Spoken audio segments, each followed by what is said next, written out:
តកតាមួយនេះហានឹងចងចាំយើងទាំងពីរនាក់ប៉ុន្តែបើថ្ងៃណាមួយចងចាំយ៉ាងម៉េចបើវាអត់ចេះស្ដាប់យើងផងនោះ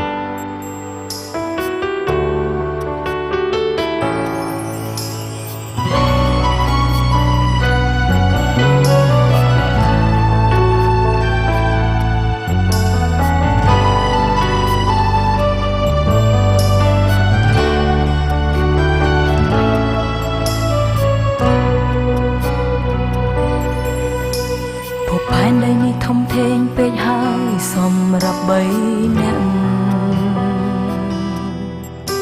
សមុទ្រស្នេហាពិតជាត្រជាក់ឲ្យអូនរងា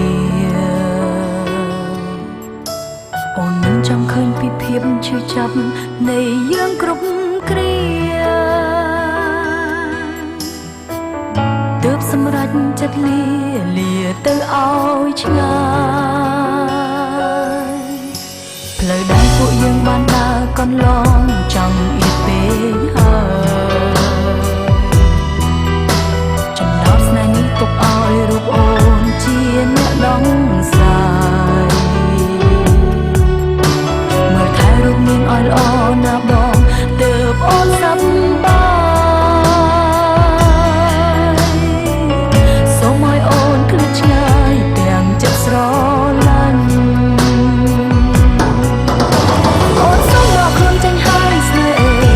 កុំឲ្យឈឺ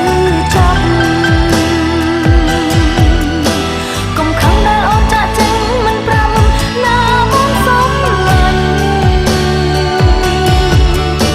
ឲ្យអូនអរគុណវេលាកន្លងដែលបងស្រឡាញ់តែអូនត្រូវដើរចេញដើម្បីរូបបង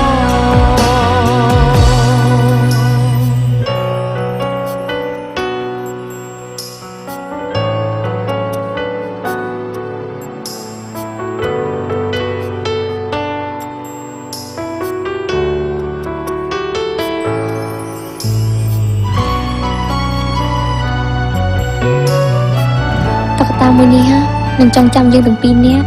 ប៉ុន្តែបើថ្ងៃណាមួយអ្នកដឹងអត់គាត់ជាមនុស្សល្អខ្ញុំគិតថាប្រហែលជាត្រូវនៅក្បែរគាត់មួយជីវិតហើយទូមេឃតែមួយមានប្រាំងអាទិត្យនិងមានព្រះខែប៉ុន្តែធម្មជាតិនៅតែផ្លាស់វេងឲ្យរឿងនឹងម្ដងការចាក់ចេញនេះនឹងល្អបំផុតសម្រាប់រូបបងស្រឡាញ់គឺលះបង់ទើបអូនសុំលាអូនសុំដកខ្លួនចេញហើយស្នេហ៍អើយកុំឲ្យឈឺចាប់កុំខឹងដែលអូនចាក់ចេញមិនប្រាប់ណាបងវីតើឯងគិតបែបណាបើឯងដឹងថាមនុស្សដែលឯងស្រឡាញ់គឺជាមនុស្សដូចគ្នា